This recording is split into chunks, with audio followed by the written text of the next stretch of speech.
Hello, my friend with irregular clothes. Well, welcome, Historyology. Another fantastic episode planned, I'd say. We're going back to our roots, the ancient Greeks, the fountain of civilization. Anything that happened before the ancient Greeks came onto the scene basically doesn't exist. It's not worth talking about. No, unless we do an episode on that, then it will be worth talking about. Nothing from the Assyrians, nothing from the Babylonians, the Egyptians. Yeah,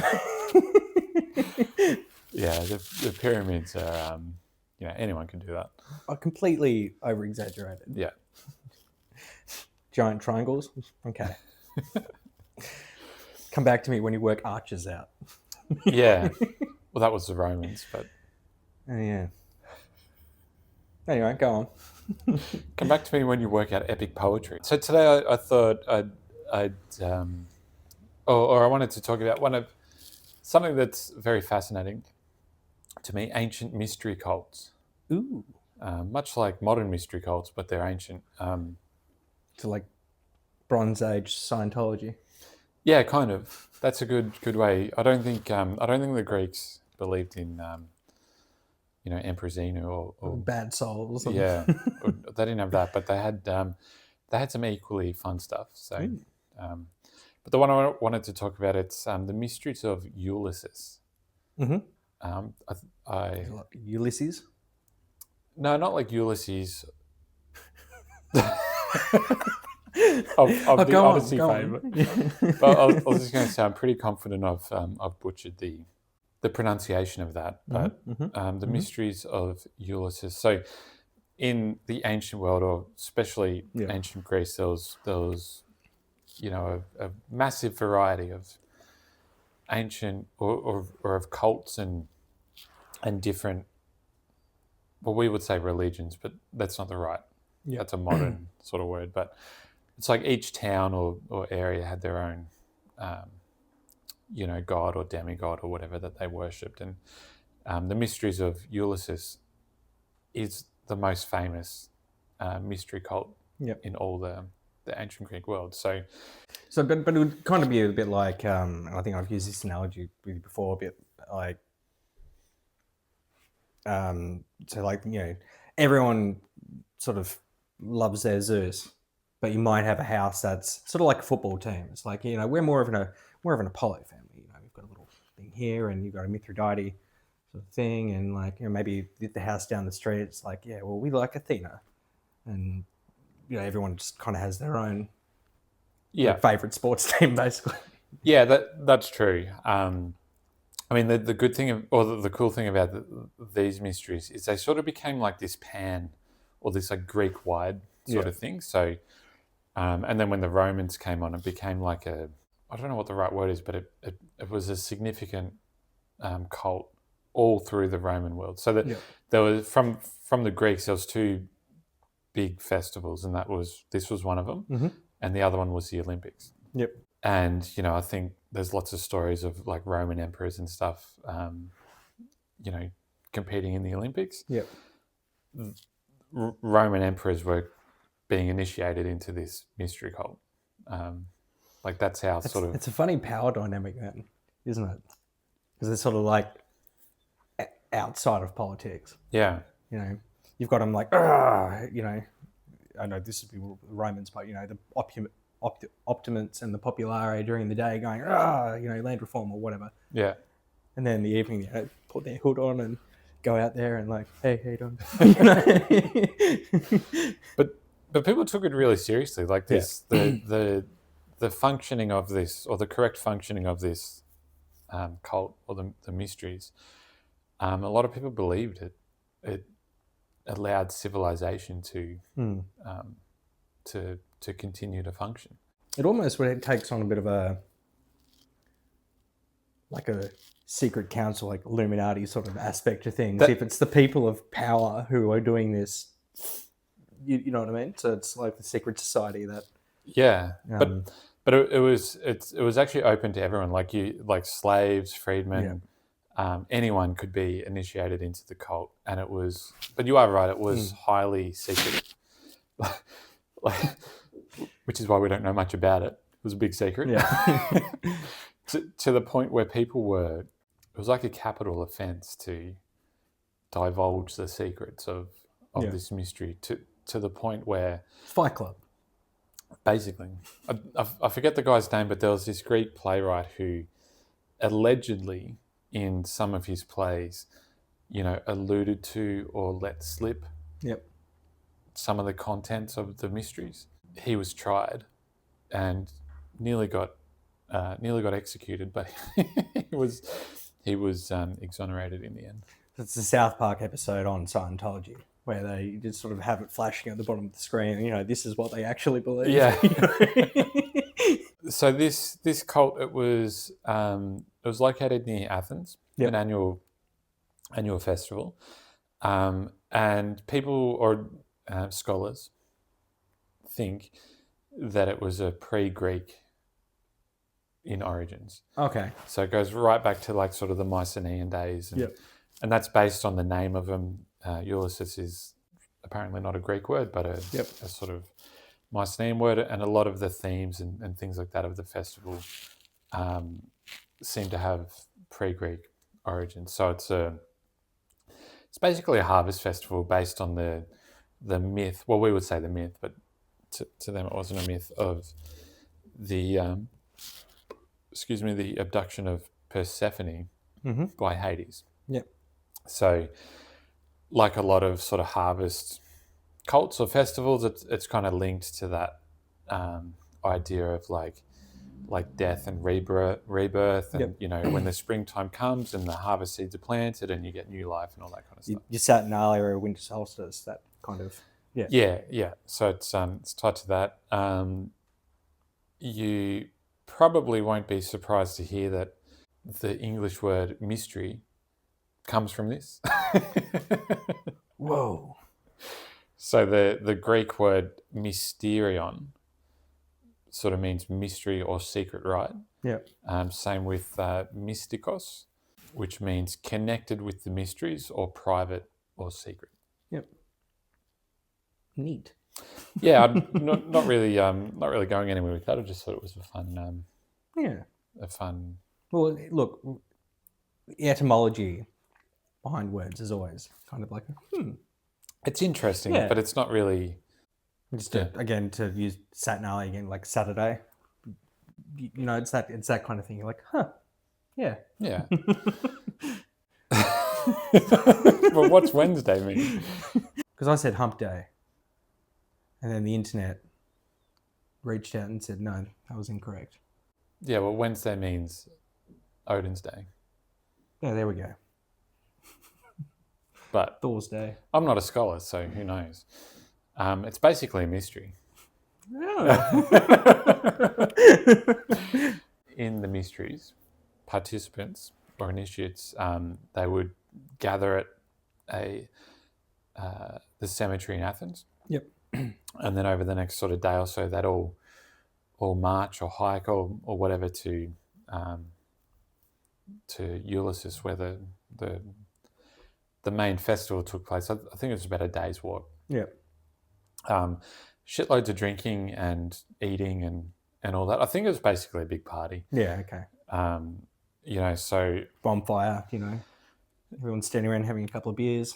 Yeah. So on the first day, or at the beginning of the feast, the priest would. So there was lots of like rituals and things like that they do. So a priest would fill up 2 special vessels, tip one out towards the west and one out towards the east, which I think was sort of signifying Persephone's sort of rise back from the underworld, because as the sun rises east to west. Yep. I think that's what that signifies. Neat. They would do things like the priest would, or one of the main priests would mention or say out loud, cut or an ear of grain cut in silence, and that was meant to signify like the force of new life. Yeah.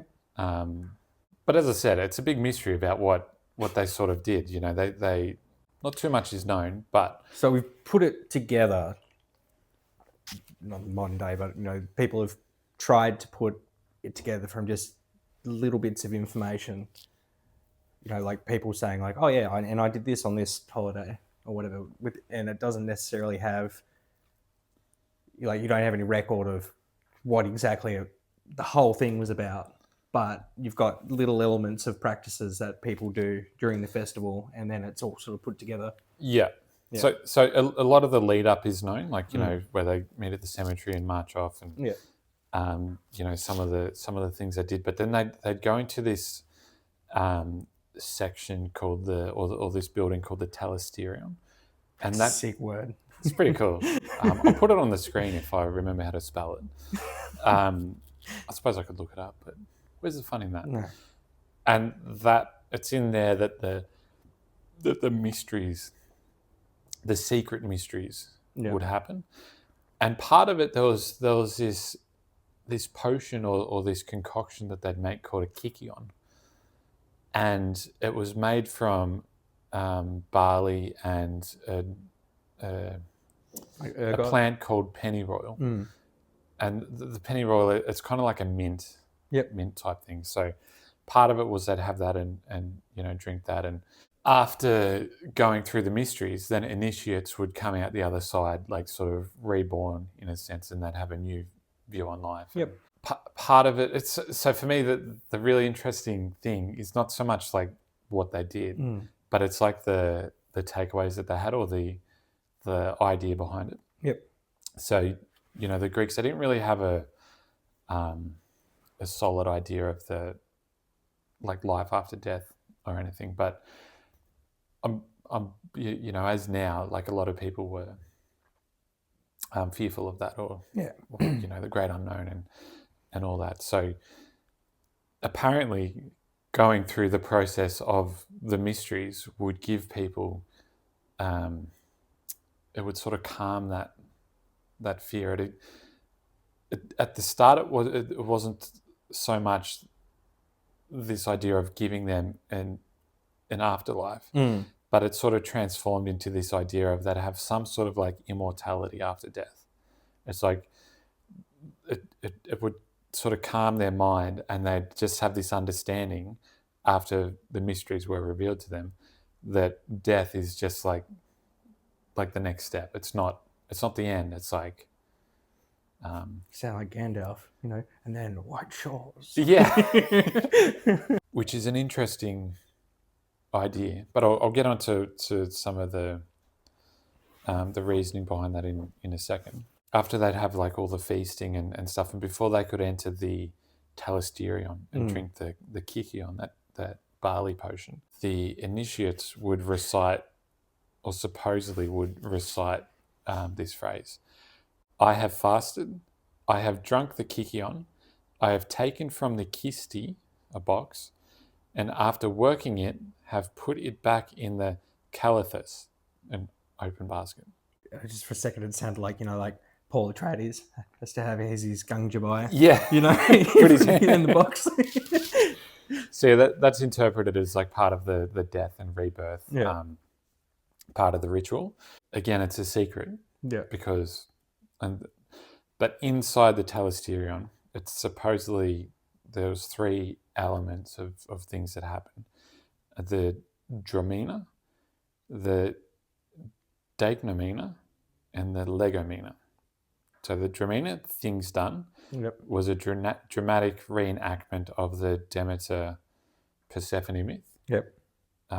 Where basically Persephone is stolen by Hades, and then after Demeter does, I forget exactly what, but she had to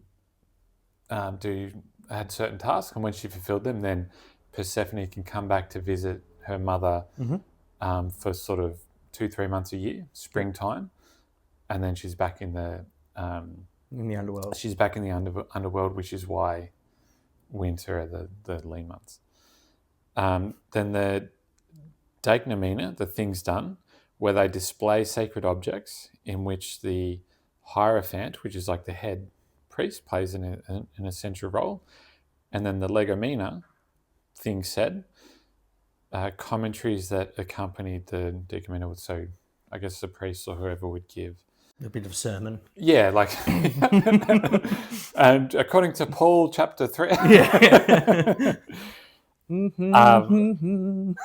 So it's during that process that the initiates would say that they had that transformational experience, and whether they claim that they become immortal. Yep. So just to give you a bit of an idea, so this is a quote from Cicero, the great Roman orator. Yep. He was initiated. Yep. So, quote. I'll put some dramatic music. Quote. For it appears to me. Can you imagine? For it appears to me that among the many exceptional and divine things your Athens has produced and contributed to human life, nothing is better than those mysteries. For by means of them we have been transformed from a rough and savage way of life to the state of humanity and have been civilized. Just as they are called initiations, so in actual fact we have learned from them the fundamentals of life and have grasped the basis not only for living with joy, but also for dying with a better hope. End quote. And I'm sure this is where you're sort of coming onto it, but it kind of sounds a bit like, some sort of like San Francisco, corporate retreat where the whole office bops down to like South America and does ayahuasca. Yeah. Coming back, having changed. Yeah. Whoa. Cicero's gone on the hero's journey. But it's like I was saying before, it's hard for us to understand because I was trying to think. I don't really think we have anything analogous, but in the modern world. But these mysteries, even people that weren't initiated, they genuinely believed that the functioning of the mysteries held up civilization and that it created humans. And there was towards the end of the Roman Empire, I think it was Julian, the Emperor Julian, the apostate. He was basically terrified of the mysteries sort of dropping off, because of the rise of Christianity. He was terrified that the civilization's going to end. It would be like, once a year during the winter festival, everyone just gathers around, has this really hectic night to maintain capitalism. Yeah. It's like the abstract concept of, Yeah. I mean, it might be a mix between, I don't know, you Christmas. Yeah, I was going to say, you just always want to go religious ones because it seems so central, where for many people, the death and resurrection of Jesus is such a central fact of life, and that without that, nothing else makes sense. Like if you remove, that sort of, even if you want to do it, it's just like a story that the whole world is built around, or if it's just the fact of that event happening. If you don't have that in your life, then even 2,000 years later, it's like the whole world that you've built up and the whole society and civilization just crumbles around it. The thread that pulls the Jenga. Yeah, that might be the closest thing I can think of, or maybe something like maybe like a national myth. Like if you don't have a lot of these sort of national myths that sort of tie society together, like what happens if they just get taken away? Well, I'm just trying to think. It's like the Australian national myths, pretty, Gallipoli. It's like, Yeah. But I mean, like the West, let's say like World War II. It's like where would we be if we didn't have the, the naughty German and his band of armband enthusiasts to, to sort of reflect as like, well, no, I'm not. They're the bad guys. But yeah, anyway, it's interesting though. Again, it's one of those ancient ancient world things that's so weird and it's strange and it's hard for us to imagine, but it's why it's so interesting. Like, you know, even now we sort of talk about it. It's like, oh, it's this cult that they did and they had their ritual every year and stuff. But it was so much more than that. It was so ingrained in their life that, like I said, if this, they actually did think that if this didn't continue on, or if the rituals weren't performed properly, or if it didn't stay a secret or whatever, or if someone broke the rules, that it would negatively affect civilization in a way that they couldn't understand. If, as far as the secrecy goes, and this might be, you know, information that's not available to us, but let's say we're in Fight Club, right? Yeah. I can chat with you and be like, that was pretty good last night, eh? Like, and what about when old mate did this? It was like, wow. But is that okay?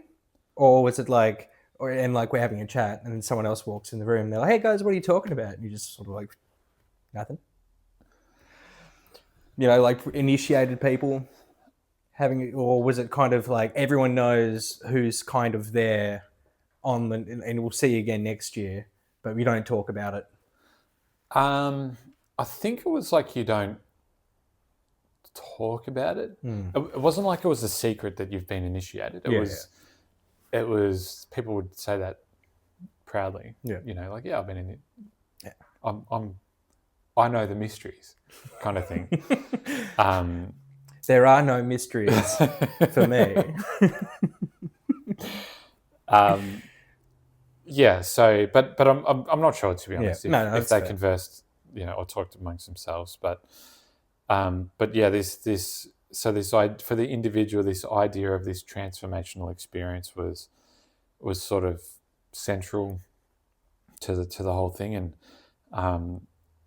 you know, I guess supposedly the goal of the mysteries, or one of the goals, was to lead initiates to encounter that divine consciousness that would alter their consciousness. So in a way, it's an opportunity for the initiates to, you know, become one with God, or become one with the gods. And so this is a quote from Plutarch, who was a Greek writer. I think he was writing in the Roman Empire times. When a man dies, he is like those who are being initiated into the mysteries. At the moment of quitting it, fears, terrors, quiverings come over us. But as soon as we are out of it, pure spots and meadows receive us, with voices and dances around the solemnities, the plural of solemn, that's a tongue twister, the solemnities of sacred words, end quote. So again, it's like this idea of, like, you know, you're you know, fearful of death, and when you're in the experience, you're quite fearful, but when you have that contact with the divine, it's like you're sort of, you're calm and everything's... It sounds like ego death. I'll get to that. Okay. Coming up. This is from... So I've just got a bunch of quotes. No, quotes are good. Just to sort of... This is everyone that's sort of involved in this stuff. You know, this is a quote from Plato. Our mysteries have very real meaning that have been purified and those that have been purified and initiated shall dwell with the gods. This is from Aristotle. The initiates were not meant to learn anything, but rather to experience certain emotions and moods. So this is basically the like the Greek, you know, Avengers sort of a roster. You know? Yeah. So everyone's part of it. This is a unknown, an inscription by an unknown author. Yeah. Once human. So it was it was kind of in the cemetery near Eluesis. Once human, you have become a god. Yeah. So Rosé. So yeah, again, like this sort of idea of, you know, so when it started, in this sort of Bronze Age Mycenaean time period, it seems to have started as like this harvest festival. You know, the sort of Persephone, the gods were sort of involved. I forget their names, but it's sort of, as it became Greekified, it it became this like sort of annual ritual about the myth of Demeter and Persephone. Yep. But then sort of along the way, it added in this sort of transformational personal aspect where, as it's saying, it serves to, the transformation serves to make you human rather than a savage. But in doing that, you become one with the gods. Achieve nirvana. Yeah, which, pretty interesting. So this transformational experience is the fascinating thing. And there are quite a few theories about why or what's happening here. The main ones are like maybe part of what happens in the Telesterion is like, with the rituals and things, they enter into like this trance like state, maybe similar, but basically a rave, Yeah.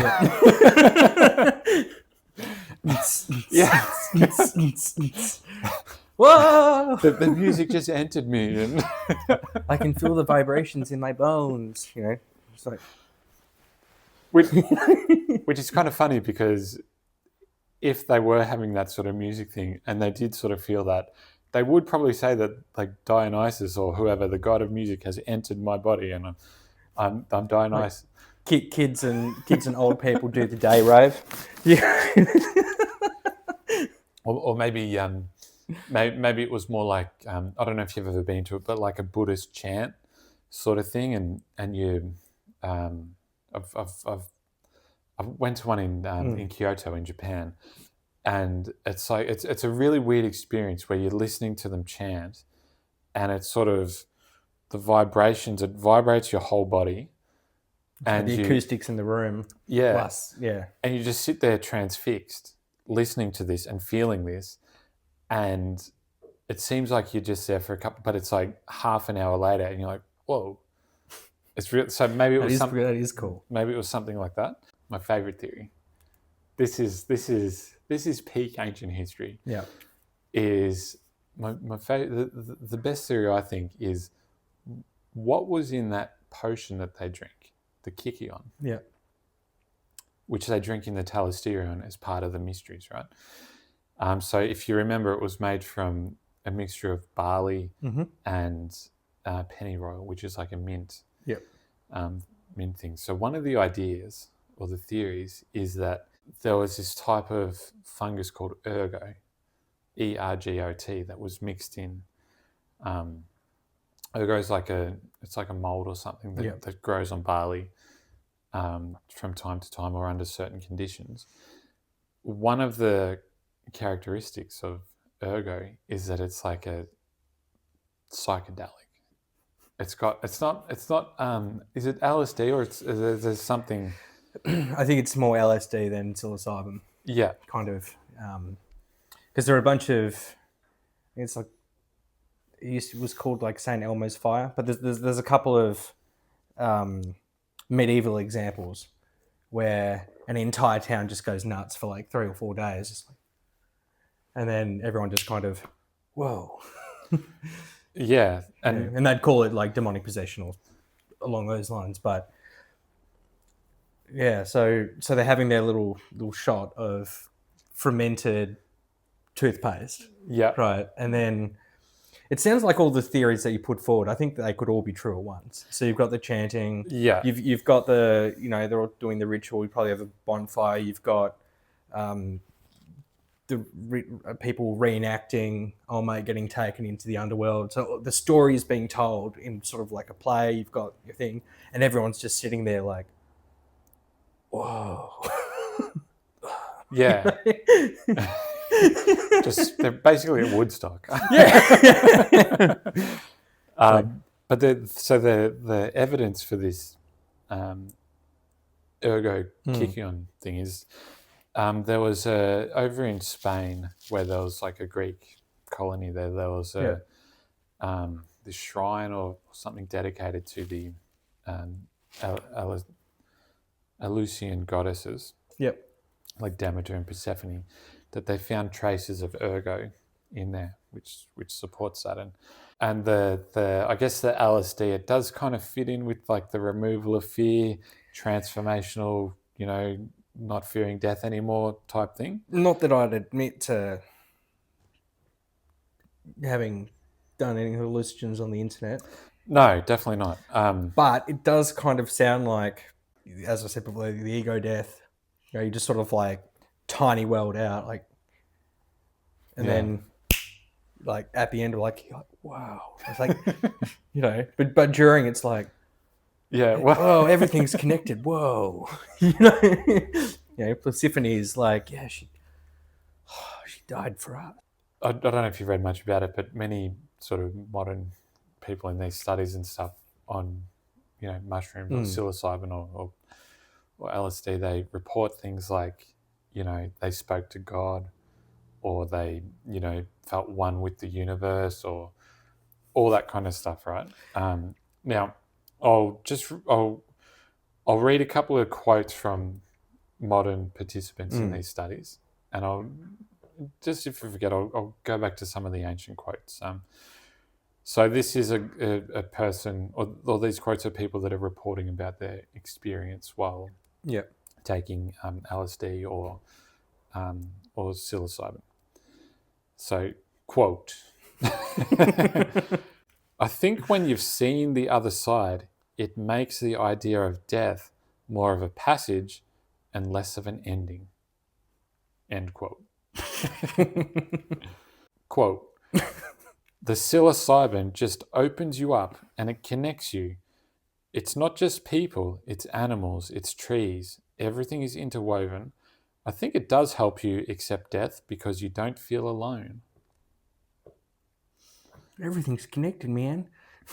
Quote, I have the sense that death is not the end, but a part of the process, a way of moving into a different sphere, a different way of being. So that's sort of modern studies. And then so again, from Aristotle, the initiates were not meant to learn anything, but rather to experience certain emotions and moods. Well, I don't think you can understate how much. All right, so from a modern point of view, right? It's like, I'm going to gobble this up, and then the psilocybin's going to turn to psilocin, whatever it is, in my tummy acids, and then this happens, right? Or the LSD, and you go like, this thing happens, and then between 8 and 20 hours later, the trip's going to end. There's no magic in that, right? Because you're like, because this chemical's going to, and then I'm going to experience this. Whereas I'm imagining most of these initiates, if not all of them, don't actually know, because you wouldn't like ergo, right? That's not something they'd be thinking of at all. It would be more, I imagine, sort of like whatever priest class, the guys who go like, all right, we're putting on another, putting on this show every year, right? They've got the part of the secrets. They've got this recipe that they, traditionally brew up for everybody. So everyone does it, and then all the other senses, I imagine there's incense and all sorts of other stuff going on. But like for the average initiate, you're just going to be sitting there and you're like, you're gonna walk out of that being like, I met God. Yeah. But like such an outside of your normal experience with no part of modernity put on it it's like, and this is how this works, and this is, and then you'll probably experience something like this because you've seen in cartoons, like, whoa, Well, it's again, it's one of those, it's hard to get your head around it, but it's one of those things where the ancient sort of worldview is so different to ours that it's hard for us to understand that, where we could have something like that and just be like, oh, the chemical, like you say, the chemical's doing this, or, and it's causing my brain to see this or to, whatever. But I've got my watch, and I know if I just hold out for another 4 hours, it'll be fine. Yeah. You know? Or whatever. Whereas old mate's sort of like sitting there grinding his teeth like... But they didn't have that chemical knowledge. And so how do you, if you drink that potion and you have that experience, how do you interpret that? It has to be through divinity. It has to be the gods. Yeah. There's no other explanation. I don't know. I just think it's really interesting, and how it's just this whole sort of ritual built around this idea of essentially civilizing people. That's what it does. But it's, and this sort of like LSD theory, it's not at all. It's widely disputed. It's it's a bit of a fringe theory actually. But it's my favorite one. Yeah, I like it the best. I do the element of the civilizing that I like, and I don't know, I could be putting way more into it than I need to, but it's like what's consciously like what's different between man and every other animal, and it's sort of like like a knowledge of that you are going to die, like in the impermanence of you. And I've got that in the Bible as well. Like suddenly Adam becoming aware and realizing that he's naked. Because animals don't think about that sort of thing. So it's like the civilizing aspect of, I guess, if I'm not overreading it, it's like they have their little ego death, like, and these reports of them coming out, sort of being okay with it. So you've conquered death in one way, and it's sort of, I guess, the most civilizing. It's just like, yep, not only do you know this is coming, but I'm okay with it because I've already, fear is the tiny death, the little death. Sorry, but yeah, no, that was very good. Cheers. Let us know if in the comments if you do actually think Alex looks like Dr. Eggman. Please let us know. Yeah, I hate blue hedgehogs.